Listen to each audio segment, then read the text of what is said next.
राजधानी दिल्ली में इस दिवाली ग्रीन पटाखे चलाने की अनुमति देने की मांग को लेकर सर्वोच्च न्यायालय में अहम सुनवाई हुई और दोनों पक्षों की दलीलें सुनने के बाद अदालत ने फैसला सुरक्षित रख लिया है। अब दिवाली पर ग्रीन पटाखों की बिक्री और इस्तेमाल की इजाजत मिलेगी या नहीं, इसका अंतिम निर्णय बाद में सुनाया जाएगा।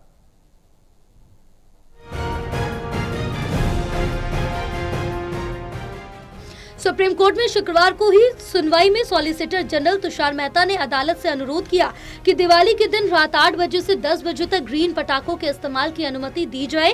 उन्होंने अदालत से संतुलित दृष्टिकोण अपनाने की गुजारिश की और कुछ शर्तें भी रखी, जिनमें NEERI की तरफ से प्रमाणित पटाखों के निर्माण और बिक्री की बात शामिल थी। मुख्य न्यायाधीश BR गवाई और न्यायमूर्ति K विनोद चंद्रन की पीठ ने दलीलें सुनने के बाद आदेश सुरक्षित रखा। इस मामले में अब फैसला आने का इंतजार है। दरअसल दिल्ली की रेखा सरकार ने सर्वोच्च न्यायालय में याचिका दायर कर इस दीपावली लोगों को ग्रीन पटाखे छोड़ने की अनुमति देने की मांग की थी। मुख्यमंत्री रेखा गुप्ता के नेतृत्व में सरकार का कहना है कि राजधानी में परंपरागत रूप से दीपावली मनाने की इच्छा है, लेकिन प्रदूषण नियंत्रण के सभी नियमों का पालन करते हुए। वहीं पर्यावरण मंत्री मनजिंदर सिंह सिरसा ने कहा कि राजधानी में दीपावली पर पटाखों को पूरी तरह से रोकना उचित नहीं है, बल्कि सुबह और शाम एक घंटे हरे पटाखों की अनुमति दी जानी चाहिए।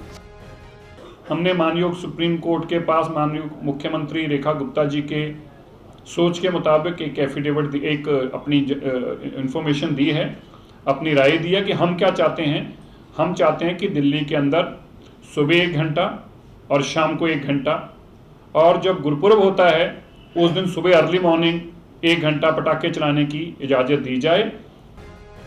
बहरहाल अब अदालत के आदेश का इंतजार है, जिससे ये तय होगा कि इस दीपावली राजधानी में हरे पटाखे की बिक्री और इस्तेमाल की अनुमति मिलेगी या नहीं। सरकार परंपरा आस्था को बनाए रखने की बात कर रही है, वहीं अदालत का निर्णय ये तय करेगा कि दिल्ली में दीपावली किस रूप में मनाई जाएगी।